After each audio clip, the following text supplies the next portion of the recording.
Hi friends, अब चर्चा करते हैं आज ट्रांसफॉर्मेशन का पहला रूल रिमूव टू की।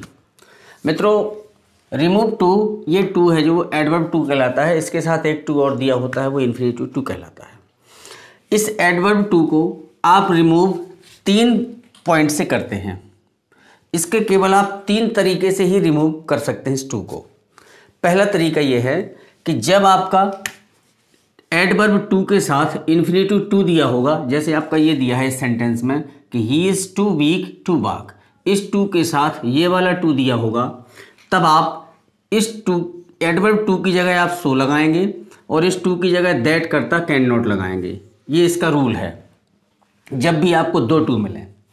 इसमें एक बात आती है कि जो ये वाला सब्जेक्ट है, ये सब्जेक्ट हम कौन सा लगाएंगे, ठीक है। तो चलिए समझते हैं पहले। अगर TOO के साथ TO2 इन्फिनेटिव टू दिया हो तो TOO के स्थान पर सो और टू के स्थान पर that plus subject plus can not या विल नॉट या डू नॉट या डज नॉट, जो मर्जी आए वो लगा दो, ठीक है। लेकिन जब आपका यहाँ वाज यानी पास्ट टेंस में इसके पहले अगर वाज दिया होगा तो यहाँ पर कैन का कुड लगा सकते, विल का वुड लगा सकते, डू डज का डिड लगा सकते, और मित्रों इसमें बी फॉर्म का भी इस्तेमाल हो सकते हैं। मैं भी एग्जाम्पल के माध्यम से बताऊंगा। तो मित्रों ये देखें, इसमें पहला सेंटेंस दिया he is too weak to play, ठीक। पहले इसका हिंदी समझिए, इसका मतलब क्या है। He is too weak to play, वह खेलने के लिए बहुत ही कमज़ोर है। टू माने सीमा से अधिक। मित्रों, जब आपने नेगेटिव सेंटेंस पढ़ा तो उसमें आपने देखा कि हम लोगों ने जाना, जैसे हम कहें कि वह अच्छा लड़का है, इसको अगर आप नेगेटिव में कहेंगे तो क्या कह सकते हैं कि वह बुरा लड़का नहीं है, अर्थात अच्छा लड़का है। बात समझ रहे हो ना। वह सुंदर लड़की है, आप इसको अगर नकारात्मक जवाब दें, नेगेटिव बना दें और सेंटेंस का भाव ना बदले और वाक्य चेंज हो जाए, यही तो ट्रांसफॉर्मेशन है। वह सुंदर लड़की है तो आप क्या कह सकते हैं कि वह बदसूरत लड़की नहीं है, अर्थात सुंदर है। ठीक इसी एग्जाम्पल को आप इसमें उतारिए कि वह खेलने के लिए बहुत अधिक कमज़ोर है, ठीक। आप ये कह सकते हैं कि वह इतना कमज़ोर है कि खेल नहीं सकता है।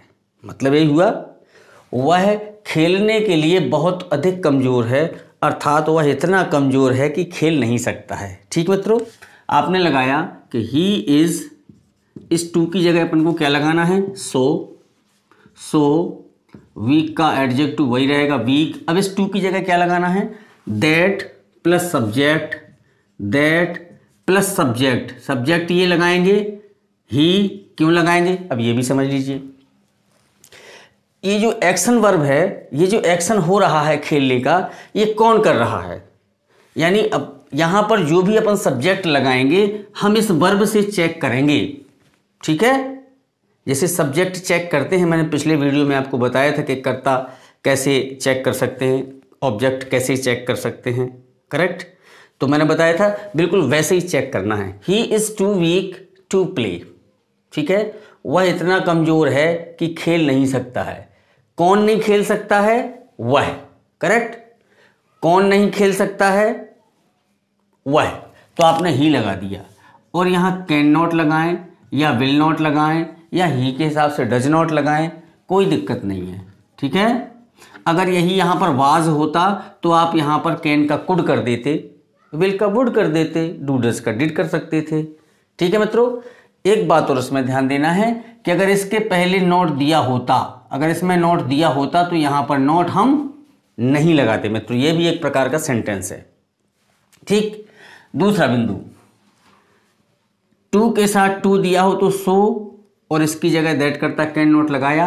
अब इस सेंटेंस को देख लीजिए, ये भी इसके साथ भी ये वाला एडवर्ब टू दिया और इन्फिनेटिव टू दिया है। इसका मतलब रूल यही फॉलो होगा कि सो और दैट करता कैन नॉट। चलिए इसको भी देखते हैं।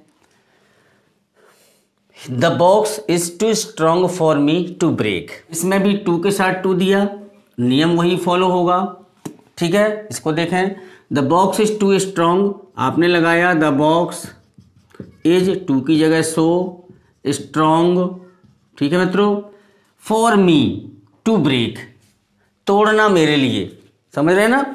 अब देखना, ये जो ब्रेक है एक्शन वर्ब है, ये क्रिया है, इसको पहचानिए, चूंकि यहाँ पर अपन को दैट तो लगाना ही लगाना है, ठीक है। इसके बाद सब्जेक्ट लगाना पड़ेगा, तो सब्जेक्ट यहाँ पर कौन आएगा? ये फॉर मी जो ऑब्जेक्ट बन के इसमें लगा है, प्रीपोजिशनल ऑब्जेक्ट, या आपका ये वाला सब्जेक्ट, कौन सा इसमें सब्जेक्ट आएगा? तो जिस वर्ब का एक्शन, ये एक्शन जो इसमें करेगा वही यहाँ पर सब्जेक्ट बनेगा। ये ऐसा तुक्का वाला नियम नहीं होना चाहिए कि फॉर मी दिया है तो फॉर मी का आई बना दो। नो, आपको प्रैक्टिकली पता होना चाहिए कि हमारा यहाँ पर सब्जेक्ट आएगा कौन।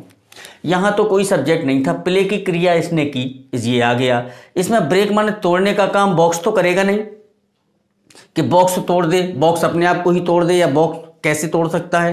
करेक्ट। इसका मतलब है कि बॉक्स इसका काम करेगा नहीं, और ये काम, ब्रेक का काम कौन करेगा? For me. हिंदी क्या होगी? यही होगी कि बॉक्स इतना स्ट्रांग है कि मैं तोड़ नहीं सकता हूं, यही होगा। तो दैट इज फॉर मी का सब्जेक्ट बनेगा आई, ध्यान रखिए। अब मैं वो नियम कहता हूं जो आपसे मैंने अभी कहा कि फॉर मी का आई अगर फॉर हिम होता तो ही सब्जेक्ट बन जाता। सब्जेक्ट बनाना है आपको, ठीक है। वो, और यही सब्जेक्ट क्यों बनेगा? चूंकि जो ये वाली क्रिया है वो यही कर रहा है, फॉर मी, करेक्ट। इसलिए हमने ये ऑब्जेक्ट लगाया, सब्जेक्ट बना के यहां लगाया, और हमने इस सब्जेक्ट को यहां पर सब्जेक्ट नहीं बनाया मित्रों, ठीक। तो आई, वही बात है, कैन नॉट ब्रेक, ठीक है। न इसी का तीसरा देखिए, इसमें भी टू के साथ टू दिया है, लेकिन इसमें ये वाला जो ऑब्जेक्ट नहीं दिया है, ठीक। यानी the box is too strong for me to break से हमने फॉर मी हटा दिया। अब एक सेंटेंस बना, the box is too strong to break, ठीक है। अब ये हुआ टू स्ट्रांग टू ब्रेक, ठीक है। अब देखें, बॉक्स इतना अधिक स्ट्रांग है कि या तो तोड़ा नहीं जा सकता है, तो पैसिवाइज में, वैसे ये सेंटेंस पैसिवाइज में होना चाहिए था, ठीक है, क्योंकि इसमें क्रिया करने वाला, ये ब्रेक तोड़ने वाला कोई नहीं है। तो जब इसमें कोई ऑब्जेक्ट नहीं दिया होता है, या इस वर्ब से रिलेटेड कोई नाउन या प्रोनाउन नहीं दिया होता है मित्रों, तो यहां पर हमें अपने मन से सब्जेक्ट रखना पड़ता है। इसमें तो फॉर मी दिया था तो आपने आई बना दिया, ठीक है। जब इसमें नहीं दिया है तो आप इसमें वन लगा दीजिए या नो वन लगा दीजिए। नो वन लगाएंगे तो इसमें नॉट नहीं आएगा, चूंकि नो वन नेगेटिव है, ठीक है। अब वन लगा दीजिए, पहले लिखिए TOO की जगह so, the box is so strong, यही बना।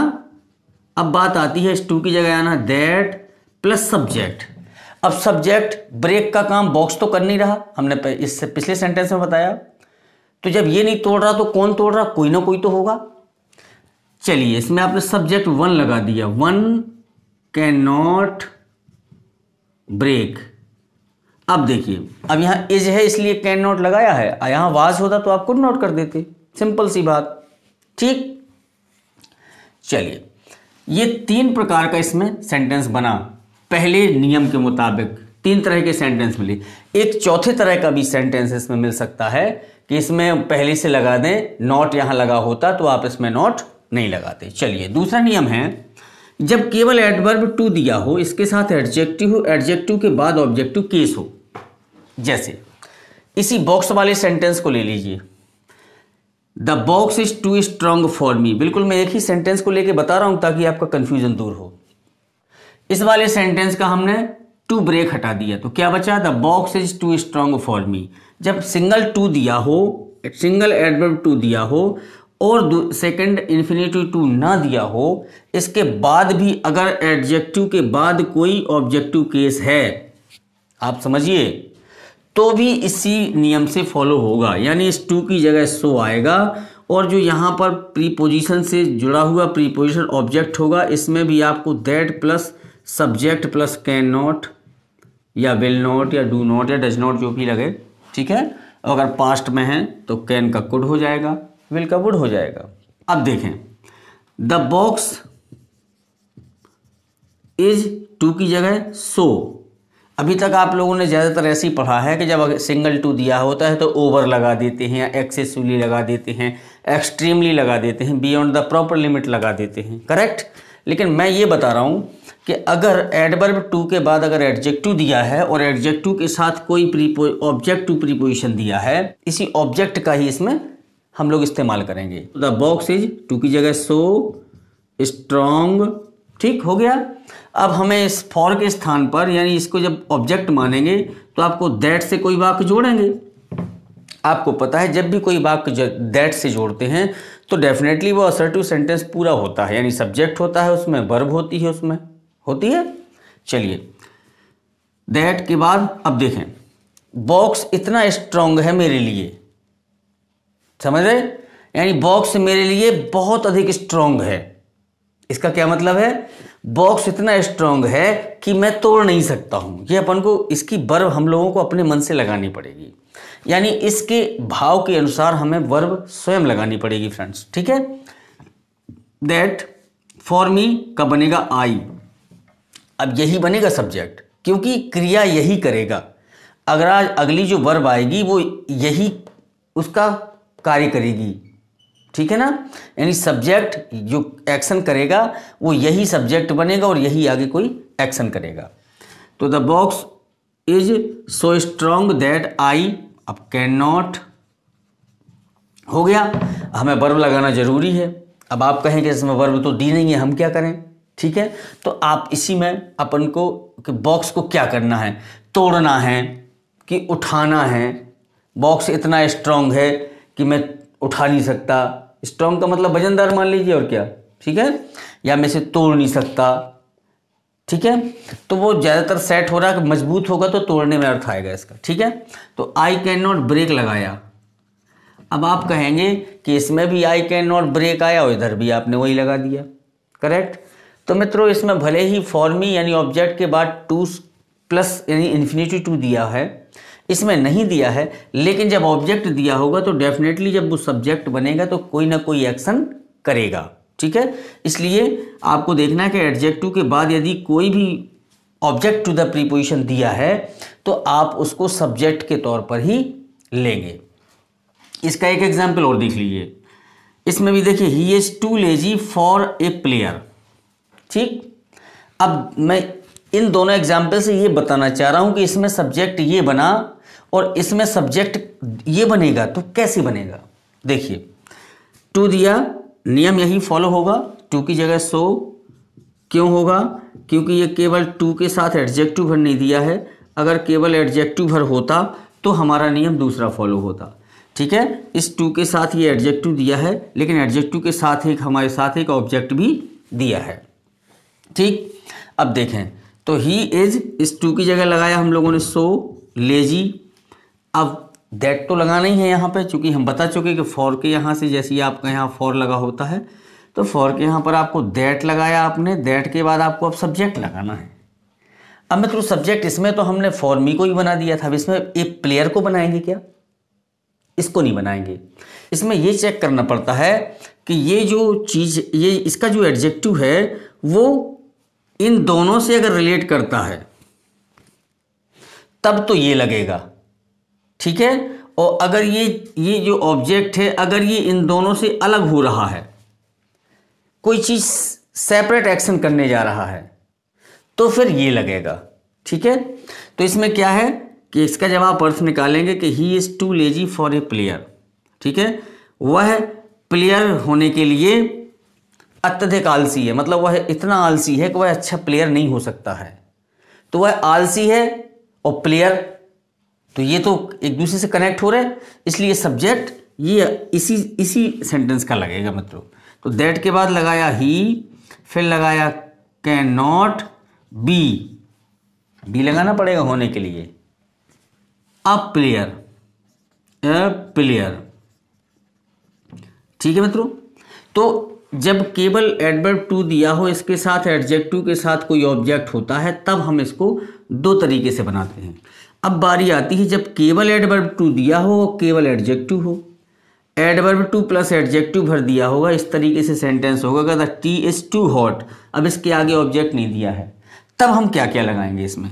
तब आप फ्रेंड्स केवल एडवर्ब टू दिया हो, इसके साथ एडजेक्टिव दिया हो, तो आपको ये 6 तरीके से इस सेंटेंस को आप बना सकते हैं। चलिए ये 3 तरीके तो एक से हैं कि डायरेक्ट अपन को टू को हटा के लगाना है, तो चाहे आप ओवर लगा दें, चाहे एक्सट्रीमली लगा दें, एक्सेसिवली लगा दें कि the tea is over hot, ठीक, या the tea is extremely hot, the tea is excessively hot, correct.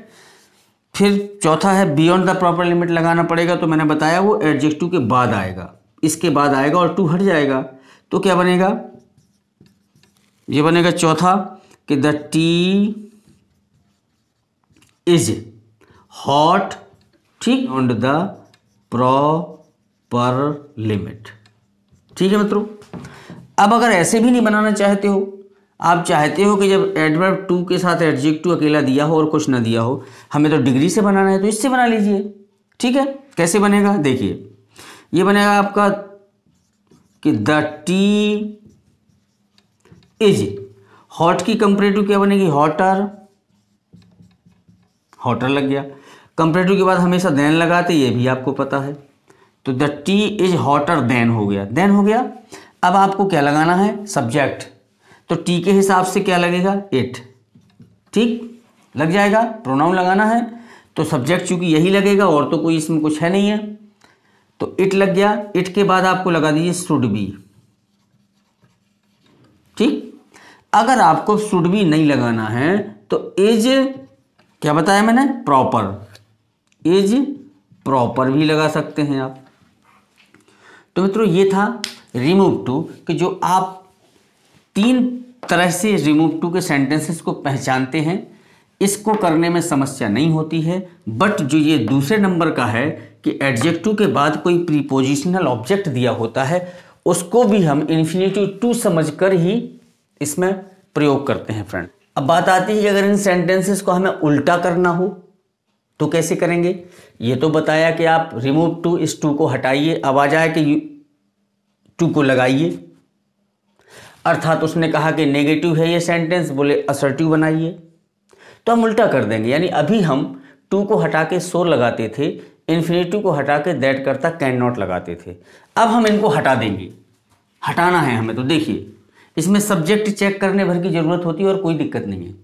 आपने देखा सो और दैट करता कैन नॉट, ये दिया, इनकी जगह टू लगा दो कि ही इज़ टू वीक, लग गया इसकी जगह पूरे वाक्यांश की जगह टू लगाया, टू वाक। ये तो बात हो गई सीधी सीधी कि ये सब्जेक्ट और ये सब्जेक्ट दोनों मैच करते हैं, आपने एक सब्जेक्ट लगा दिया। अब बात आती है अगर दोनों के सब्जेक्ट अलग अलग हैं, द बॉक्स और इधर दिया आई, बात तो वही है कि सो की जगह आपने टू लगाया, यानी the box is too heavy, ठीक है। अब दैट करता कैन नॉट हटाना है, इसमें भी इसकी जगह हमें टू लगाना है कि टू लिफ्ट। लेकिन बात ये आती है कि ये सब्जेक्ट जब दोनों अलग अलग हैं तो इसका क्या करें हम, तो इस अगर सब्जेक्ट अलग हैं फ्रेंड्स, तो हम इस सब्जेक्ट को बना दें object, prepositional object, objective case में इसको बदल के लगाते हैं। ऑब्जेक्टिव केस वैसे ही बनना है, फॉर लगा के जोड़ना है आपको। फॉर आई दिया है तो मी कर दो, और ही दिया तो फॉर हिम कर दो, ठीक है। अस दिया है, वी दिया है तो फॉर अस कर दो। तो मित्रों ये थे रिमूव टू, ये रिमूव टू पार्ट 1 है। अब मैं रिमूव टू पार्ट 2 में आपको एक तरफ से सारे एग्जाम्पल के साथ फिर दोबारा अच्छे से चर्चा करूंगा, ठीक है मित्रों। ये कंपटीशन के लिए बहुत ही उपयोगी और बोर्ड एग्जाम के लिए भी है। तो आशा करता हूं कि आपको वीडियो पसंद आया होगा, तो मेरे वीडियो को लाइक करिए, सब्सक्राइब भी करिए और बेल आइकन भी दबाइए, ताकि आपको मेरा इसका पार्ट 2 भी देखने के लिए समय पर नोटिफिकेशन प्राप्त हो सके। चलिए मित्रों, मिलते हैं नेक्स्ट वीडियो में ट्रांसफॉर्मेशन के अगले रूल के साथ। नमस्कार।